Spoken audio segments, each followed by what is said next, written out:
Hello बच्चों, आज हम क्लास 10th की सामाजिक विज्ञान में अर्थशास्त्र की एक बहुत ही इम्पोर्टेंट टॉपिक पढ़ने जा रहे हैं, जिसका नाम है वैश्वीकरण और भारतीय अर्थव्यवस्था, विदेशी व्यापार और बहुराष्ट्रीय कंपनी। ये आपकी वर्कशीट नंबर 28 है और डेट है 8/9/2020। जैसा कि आप सबको पता है, वैश्वीकरण का मतलब होता है ग्लोबलाइजेशन, मतलब पूरे वर्ल्ड को, जितने भी दुनिया में देश हैं उन सबको जोड़ के रखने को बोलते हैं हम वैश्वीकरण। भारतीय अर्थव्यवस्था का मतलब सबको पता है इंडियन इकोनॉमी। विदेशी व्यापार होता है जो इंटरनेशनल ट्रेड जिसे हम बोलते हैं, बाकी भारत से बाहर देशों के साथ जो हम व्यापार करते हैं उसको हम बोलते हैं विदेशी व्यापार। बहुराष्ट्रीय कंपनियां होती हैं जिसको इंग्लिश में हम बोलते हैं मल्टीनेशनल कंपनी, और इसकी शॉर्ट फॉर्म होती है MNC। आप लोगों ने सबने इसके बारे में सुना होगा। तो आज हम इन्हीं 4 टॉपिक्स के बारे में बात करने जा रहे हैं। तो चलिए हम अपना टॉपिक स्टार्ट करते हैं। 20वीं शताब्दी के मध्य तक उत्पादन मुख्यतः देशों की सीमाओं के अंदर ही सीमित था। इसका मतलब है जितना भी हम लोग प्रोडक्शन करते थे पहले, वो क्या था, भारत में ही होता था, बाकी देशों के साथ हम व्यापार नहीं करते थे। बट फिर एकदम से आया बहुराष्ट्रीय कंपनी। इसमें क्या होता है, एक से अधिक देशों के में उत्पादन पर नियंत्रण या स्वामित्व रखने वाली कंपनियां। ये कंपनियां क्या करती हैं कि ये किसी देश में जाती हैं, या तो उस देश में जो प्रोडक्शन हो रहा है उस पर अपना कंट्रोल कर लेती हैं, या फिर उसको अपना ही बना लेती हैं या ख़रीद लेती हैं। जैसे आपने सुना होगा, भारत में अभी वॉलमार्ट आया हुआ है जिसने बहुत सारी कंपनियां हमारी ख़रीद ली हैं, और ये वॉलमार्ट जो है वो एक विदेशी कंपनी है। तो यही है एक MNC कंपनी। इसमें क्या होता है कि इसके आने से पूर्व भारत जैसे देशों में कच्चे माल एवं खाद्य पदार्थ नियमित निर्यात होते थे और तैयार वस्तु का आयात होता था। इसमें क्या होता था, पहले भारत क्या करता था कि वो कच्चे माल से चीज़ें बनाता था और बाकी देशों में बेचता था, और तैयार जो वस्तुएं थी वो वहाँ से लेके आता था। पर अब क्या हुआ, उत्पादन में लागत कम करने एवं अधिक लाभ कमाने के लिए बहुराष्ट्रीय कंपनियां इन देशों में कार्यालय एवं उत्पादन के लिए कारखाने स्थापित करती हैं, जहां उन्हें सस्ता श्रम एवं साधन मिल सके। पर ये बहुराष्ट्रीय कंपनी जो MNC कंपनी मैंने आपको बताया, वो क्या करती हैं कि वो जहाँ पे प्रोडक्शन में मेहनत कम लग रही हो या अधिक लाभ मिल रहा हो, वो ऐसे देशों में जाके अपने ऑफिस खोल लेती हैं या फिर अपने कारखाने खोल लेती हैं, जिससे क्या होता है, उनको सस्ती जो है मजदूरी मिल सके, और साधन जो हैं, जो एक फैक्ट्री को चलाने के लिए साधन चाहिए होते हैं, वो उनको सस्ते दाम में मिल सके।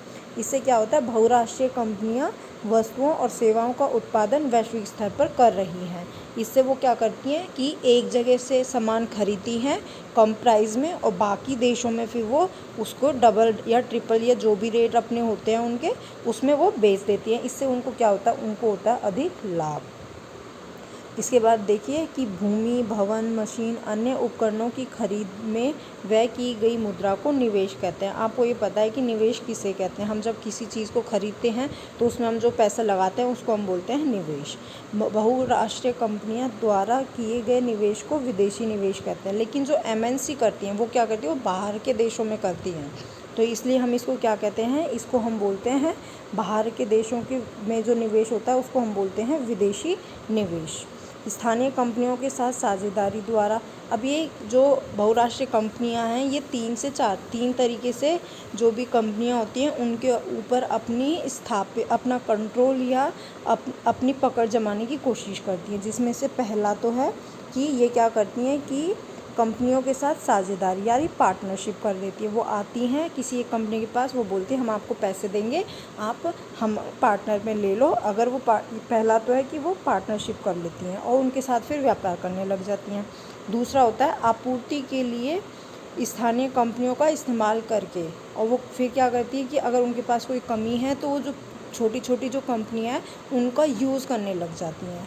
और तीसरा है स्थानीय कंपनियों के निकट प्रतिस्पर्धा करके, वो क्या करती है कि जो छोटी कंपनियां उनसे कंपटीशन करती हैं। इससे क्योंकि MNC है तो एक बहुत बड़ी कंपनी होगी, तो MNC के सामने जो छोटी कंपनियां वो टिक नहीं पाती हैं और घुटने टेक देती हैं।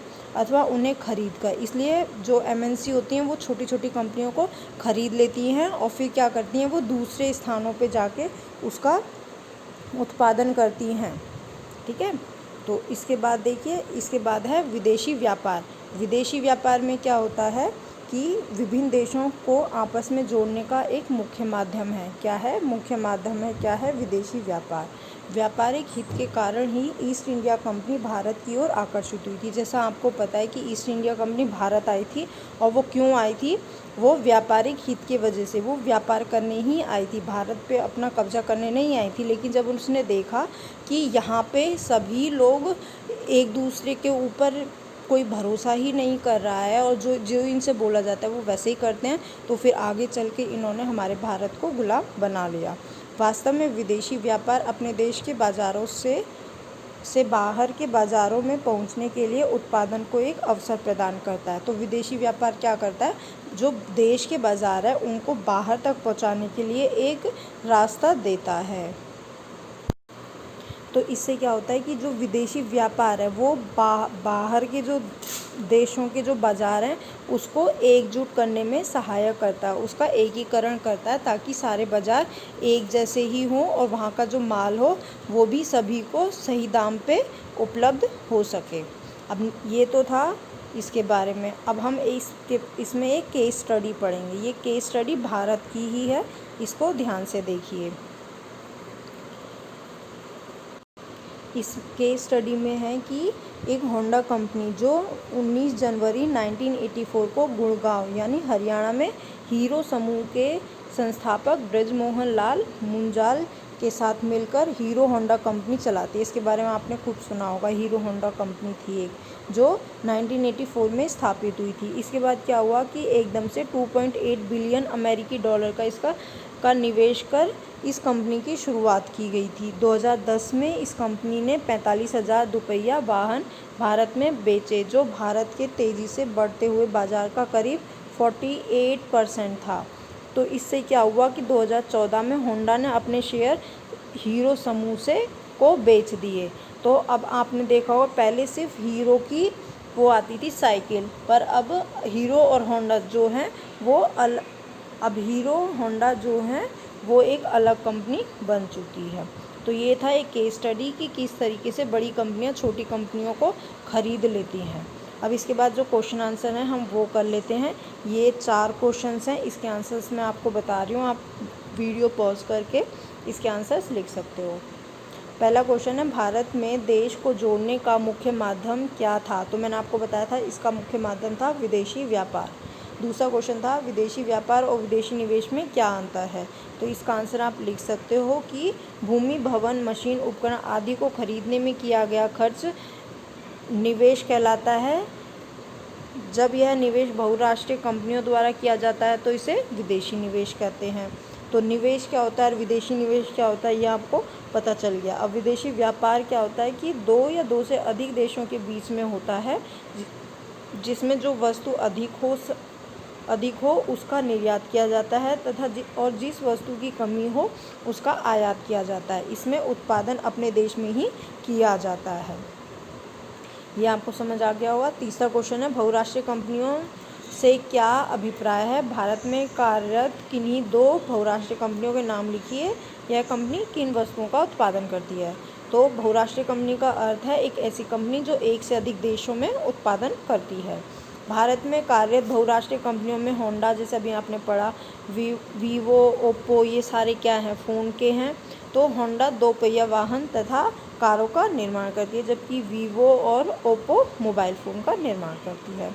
चौथा क्वेश्चन है, बहुराष्ट्रीय कंपनियों द्वारा विकासशील देशों में कारखानों की स्थापना का प्रमुख उद्देश्य क्या है? तो बहुराष्ट्रीय कंपनियों द्वारा विकासशील देशों में कारखानों की स्थापना का प्रमुख उद्देश्य अधिक लाभ कमाना है। मैंने आपको ये चीज़ बताई थी पहले, क्योंकि इन देशों में सस्ता श्रम, कच्चा माल और बाजार तीनों सुविधाएं उपलब्ध होती हैं तथा उत्पादन की लागत कम रहती है, जिसके कारण लाभ अधिक होता है।